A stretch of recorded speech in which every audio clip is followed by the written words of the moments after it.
आप सभी को ये तस्वीर तो याद ही होगी। ये तस्वीर भारत की शक्ति और भारतवासियों के मन में देश प्रेम को दर्शाता है।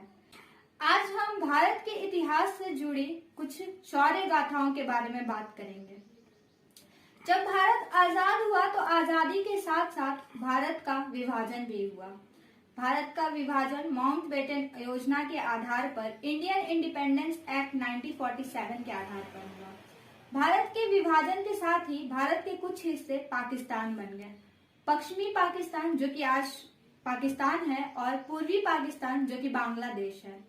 आज हम ये बात करेंगे कि पूर्वी पाकिस्तान बांग्लादेश कैसे बना, साथ ही हम इंडिया और पाकिस्तान के बीच हुए 1971 के वॉर के बारे में बात करेंगे और हम गाजी और विक्रांत से जुड़ी घटनाओं के बारे में बात करेंगे। जब भारत का विभाजन हुआ तो पाकिस्तान यानी पश्चिमी पाकिस्तान को पूर्वी पाकिस्तान के लोग खास पसंद नहीं थे। वो उनसे नफरत करते थे, वो उन्हें बेवकूफ और गधा कहते थे। 1970 में जब पूर्वी पाकिस्तान के शेख मुजीबुर रहमान चुनाव जीत गए और वो पाकिस्तान के पीएम बन गए, तब यहाँ से कहानी शुरू होती है। पाकिस्तान के आर्मी उन्हें शपथ ही नहीं दिलवा रही थी, तो फिर शेख मुजीबुर रहमान ने 7 मार्च 1971 को एक स्पीच दिया जिसमें उन्होंने कहा कि वो पूर्वी पाकिस्तान को एक नया देश बनाएंगे जिसका नाम रहेगा बांग्लादेश। इसके बाद 25 मार्च 1971 को पाकिस्तान आर्मी ने उन्हें गिरफ्तार कर लिया और पश्चिमी पाकिस्तान में बंदी बनाकर रख दिया। मुजीबुर रहमान की गिरफ्तारी के बाद पूर्वी पाकिस्तान में मुक्ति वाहिनी नाम का एक गुट बना जो कि उनके गिरफ्तारी के विरोध में था, लेकिन पश्चिमी पाकिस्तान ने पूर्वी पाकिस्तान के लोगों पर कहर ढा दिया, दरिंदगी की सारी हदें पार कर दी। उस साल उन्होंने पूर्वी पाकिस्तान में 30 लाख लोगों का सर काटा, उन्हें मार डाला। वहीं 4 लाख लड़की और महिलाओं के साथ रेप किया, उनके साथ गलत व्यवहार किया। इस व्यवहार का ये रिजल्ट हुआ कि पूर्वी पाकिस्तान से 10 लाख लोग वहां से भागकर भारत आ गया शरण लेने के लिए। उस वक्त भारत की प्रधानमंत्री इंदिरा गांधी थी और इंदिरा गांधी को ये पता था कि ये लोग तब तक वापस नहीं जाएंगे जब तक पूर्वी पाकिस्तान में शांति नहीं होगा, और शांति का सिर्फ एक ही तरीका था, युद्ध। वहां उन्होंने बात की इंडिया के general field marshal Manek Shaw से, लेकिन मानेक शॉ ने युद्ध के लिए मना कर दिया। उन्होंने कहा कि नहीं मैम, हम इस वक्त युद्ध नहीं कर सकते। तो इंदिरा गांधी ने उनसे पूछा कि ऐसा क्यों, तो उन्होंने बताया कि ये महीना अप्रैल का है, बारिश सर पर है। उन्होंने एग्जाम्पल भी दिया सिकंदर का कि सिकंदर हाथी लेकर आया था लेकिन पोरस से हार गया था नदी के कारण, क्योंकि बारिश के टाइम पे पूर्वी पाकिस्तान और पूर्व साइड में बाढ़ की स्थिति आ जाती है और भयंकर बाढ़ आ जाते हैं। पाकिस्तान को एक खबर लग गई कि इंडिया ने वेस्ट साइड यानी पश्चिमी पाकिस्तान के साइड कम सेना रखी हुई है, इंडिया उस साइड पे कमजोर है। भाई कमजोर थोड़ी है, बस पहले युद्ध नहीं करना चाहते उस साइड पे। हम विंटर का वेट कर ही रहे थे कि 3 दिसंबर 1971 को पाकिस्तान ने श्रीनगर, पठानकोट, चंडीगढ़ और आगरा हवाई अड्डे पर अचानक हमला कर दिया। हम इसी का वेट कर रहे थे, हम युद्ध की तैयारी कर ही रहे थे कि पाकिस्तान ने पहल कर दी। अब विश्व का दबाव हमारे ऊपर नहीं आएगा क्योंकि पहल तो पाकिस्तान ने की है। इसी बीच पाकिस्तान को एक और खबर लग गई कि राजस्थान के लोंगेवाला में भारत के केवल 120 सिपाही हैं, वो आराम से उसे जीत सकते हैं।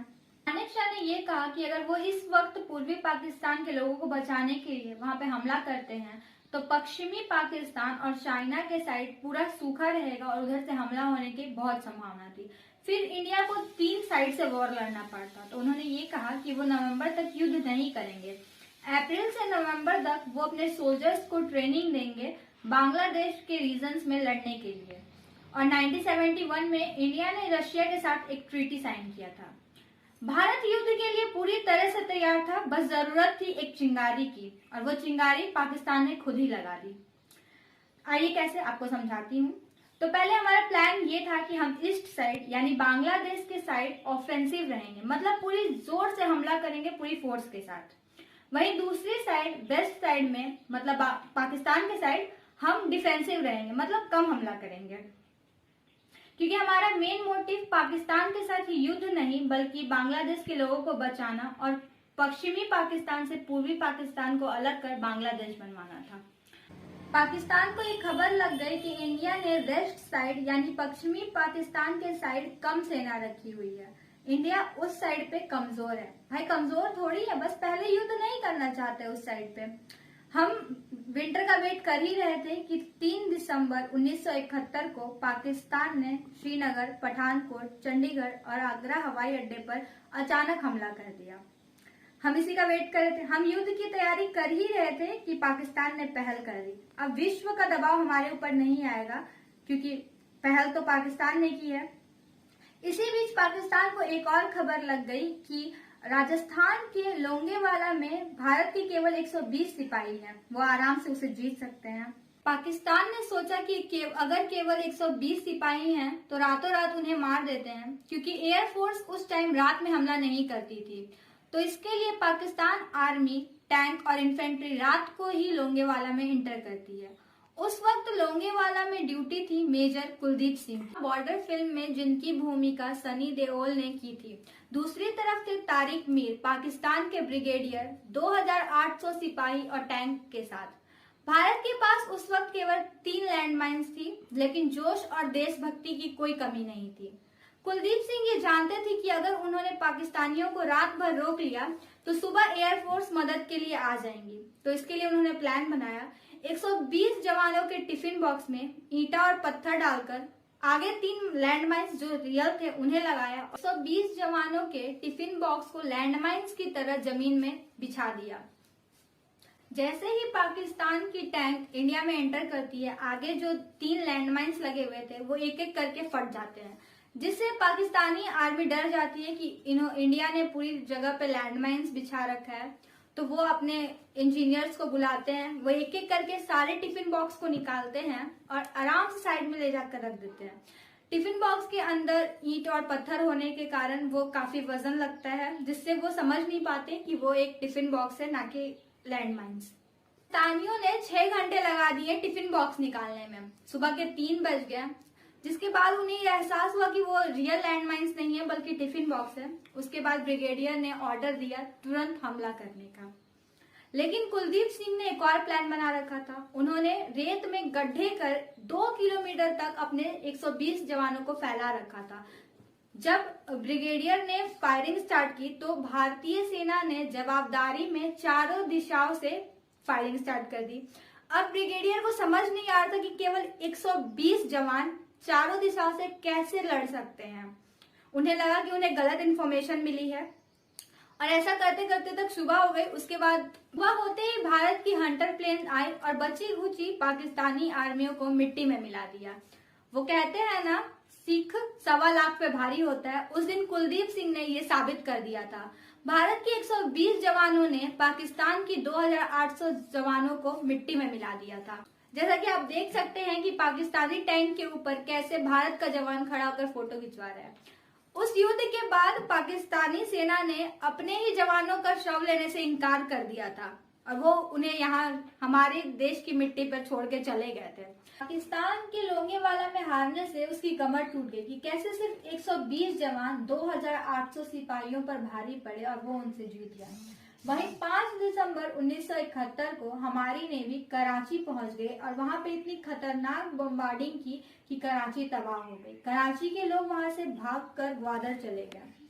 3 दिसंबर को युद्ध आरंभ हुआ। 4 दिसंबर को पाकिस्तान लोंगेवाला में हारा और 5 दिसंबर को कराची तबाह हो गई। उसके बाद पाकिस्तान ने डिसाइड किया कि वो भारत के सबसे बड़े और खतरनाक शिप INS विक्रांत को बर्बाद करेगी। उन्होंने अपने PNS गाजी को भेज दिया। वहीं पूर्वी पाकिस्तान में मुक्ति वाहिनी पश्चिमी पाकिस्तानियों को मार रही थी और उनकी मदद कर रही थी इंडियन आर्मी, एयरफोर्स और नेवी की INS विक्रांत। INS विक्रांत ने चटगांव, जो कि पाकिस्तान का एक नेवी पॉइंट है, उसे उड़ा दिया था और विक्रांत को ही डुबाने PNS गाजी आ रही थी। उसी टाइम हमारी एक शिप INS राजपूत विशाखापट्टनम में खड़ी थी। तो हमने ये सोचा कि PNS गाजी को हम विशाखापट्टनम बुलाते हैं। इसके लिए हमने एक इंफॉर्मेशन लीक की कि विक्रांत विशाखापट्टनम में है। इसके लिए जिन भी सोल्जर्स की ड्यूटी विक्रांत पे थी, उनसे उनके घर कॉल करके ये बुलवाया गया कि वो कुछ दिनों की छुट्टी में विशाखापट्टनम आ रहे हैं और साथ ही विशाखापट्टनम के आसपास के मछुआरों से ये कह दिया गया कि वो समुद्र के तट को खाली कर दे, क्योंकि एक बहुत बड़ी शिप आ रही है। पाकिस्तान के गुप्तचर इंडिया में थे तो उन्होंने ये खबर तुरंत पाकिस्तान पहुंचा दी और इसके बाद PNS गाजी विशाखापट्टनम आती है। इससे पहले कि गाजी राजपूत पे हमला करती, INS राजपूत ने उसे पे हमला कर उसे पानी में डुबा दिया। पाकिस्तान ने अमेरिका को कॉल किया, क्योंकि PNS गाजी उन्होंने अमेरिका से खरीदा था। तो अमेरिका ने UNO में ये मुद्दा उठा दिया कि इंडियन पूर्वी पाकिस्तानियों पर जुल्म कर रहे हैं, उन पर अत्याचार कर रहे हैं। उस टाइम रशिया ने हमारी हेल्प की थी, क्योंकि UNO में अगर कोई किसी मुद्दे पर वीटो कर देता है तो वो मुद्दा रद्द हो जाता है। उस टाइम हमारी हेल्प रशिया ने की, क्योंकि उसने वीटो कर दिया था उस मुद्दे पर। उसके बाद अमेरिका को ये बात बुरी लगी और वो पाकिस्तान की तरफ से इंडिया पर हमला करने के लिए अपना 7वां बेड़ा भेज देता है, जिसकी तस्वीर आप देख सकते हैं। 7वां बेड़ा का साइज विक्रांत से बहुत बड़ा था और वो विक्रांत को ही डुबाने आ रहा था, और वो ये कर भी लेता अगर रशिया हमारी मदद नहीं करता। तो रशिया ने इंडिया की हेल्प के लिए अपना 40वां बेड़ा भेज दिया और उसने अमेरिका से कहा कि अगर आप भारत पर हमला करेंगे तो हम इसे रशिया पर हमला समझेंगे। 40वां बेड़ा में ऑटोमेटिक मिसाइल्स लगी थी। अगर 7वां बेड़ा विक्रांत की तरफ आगे बढ़ता तो वो मिसाइल खुद लॉन्च हो जाती और 7वां बेड़ा को तबाह कर देती। अब लड़ाई आर पार की थी। तो वहीं भारत सरकार ने पाकिस्तान पर मनोवैज्ञानिक दबाव बनाने के लिए निर्मलजीत सिंह अरोड़ा ने एक प्लान बनाया और एयरफोर्स से एयर ड्रॉप करवा दिया बांग्लादेश के ढाका में। और इसमें सबसे ज्यादा योगदान BBC का है, क्योंकि उन्होंने ये प्रिंट कर दिया कि भारत ने ढाका पर 5000 सिपाही उतारे हैं। पाकिस्तानियों का मनोबल पूरी तरह से टूट गया। वहीं एयरफोर्स ने पूर्वी पाकिस्तान के गवर्नर के घर पर हमला कर दिया, जो कि उस वक्त AH मलिक थे। तो AH मलिक ने त्यागपत्र दे दिया। लेफ्टिनेंट जनरल निर्मलजीत सिंह ने पाकिस्तान के लेफ्टिनेंट से बात की और उन्हें कहा कि हम आपको हाफ आवर का टाइम देते हैं, आप सरेंडर कर दीजिए, वरना हम 10 गुना ज्यादा फोर्स के साथ आप पर हमला करेंगे। उसके बाद 16 दिसंबर 1971 भारतीय इतिहास में एक महत्वपूर्ण दिन, क्योंकि इसी दिन पाकिस्तान के 93 सोल्जर्स ने भारत के सामने सरेंडर किया था और इसके लिए पाकिस्तान का नाम वर्ल्ड गिनीज बुक में भी है। उसके बाद बांग्लादेश स्वतंत्र हो गया। इंदिरा गांधी ने कहा था ढाका एक स्वतंत्र राज्य है, स्वतंत्र बांग्लादेश का। तो इस तरह पूर्वी पाकिस्तान बांग्लादेश बन गया। 1971 सिर्फ शौर्य और शक्ति का नहीं बल्कि दोस्ती का भी एक यादगार साल बन गया, जहां रशिया ने भारत की मदद की और भारत ने बांग्लादेश की। अगर आपको ये वीडियो पसंद आया तो इसे लाइक करें और हमारे चैनल को सब्सक्राइब करें, और हम आपके लिए ऐसी ही और इंटरेस्टिंग वीडियोस लाते रहेंगे। धन्यवाद।